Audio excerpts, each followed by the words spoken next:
Hello, so door number 4, and as always, another joke. So why did Santa's helper see the doctor? Because he had low self-esteem. That quite links into our subject, so I thought that was a good one.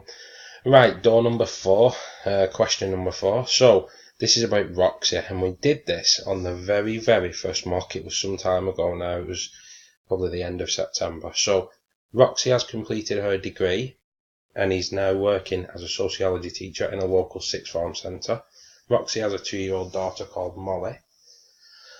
And Piaget developed theoretical models explaining the development of children's logic and reasoning. Outline Piaget's explanation of schemas. Now, this is a 6-mark question, so it's not quite a 10-marker, but you're outlining basically what schemas are. So have a look at this question, pause this clip, and we'll go through the answers in a second.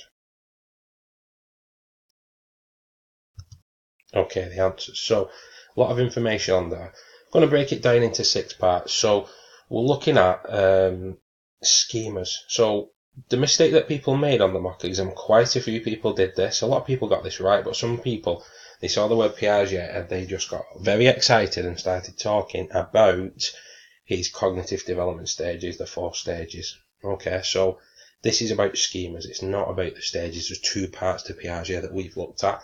The stages of cognitive development and then schemas. And remember, when we talk about cognitive development and Piaget, we're talking about intellectual. It's the same thing. Cognitive equals intellectual. Okay, so how do you get these marks?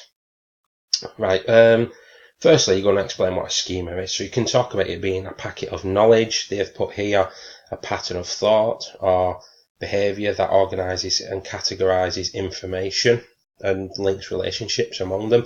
Lots of different ways you can explain a schema. You get a mark for that. I think the next thing is to give an example. So we've talked about people mistaking cats and dogs, because they've got 4 legs and a tail. They can be misinterpreted and mixed up. And they give an example of understanding that all red cars are not daddy's car just because daddy has a red car, but belongs in this category of cars. So again, it's about organising information. So that's 2 marks. Say what a schema is and give an example.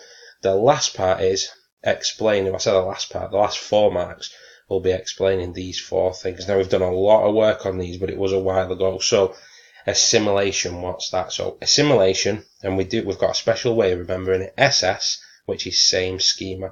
So if somebody sees a dog, but it's slightly different type of dog to what they're used to, they'll take in that information and they'll assimilate it. They'll put it in the same schema. But if they've only ever seen a dog and they come across a next door neighbour's cat, then they're going to accommodate that information, which is change their existing schema or create. So CC, change and create. So they probably create a new schema for a cat and already have one for a dog. And assimilate is same schema. So they'll place some information into a schema they've already got. Now, we've got these 2 terms called disequilibrium and equilibrium, and that's the state that people find themselves in. So if a small child understands what a dog is, and then they suddenly come across a zebra, they're going to be in a state of disequilibrium. They're going to look at that and think, oh, that's a dog, but it's not a dog, because it's big, it looks like a horse, it's black and white and has stripes, it's not a dog.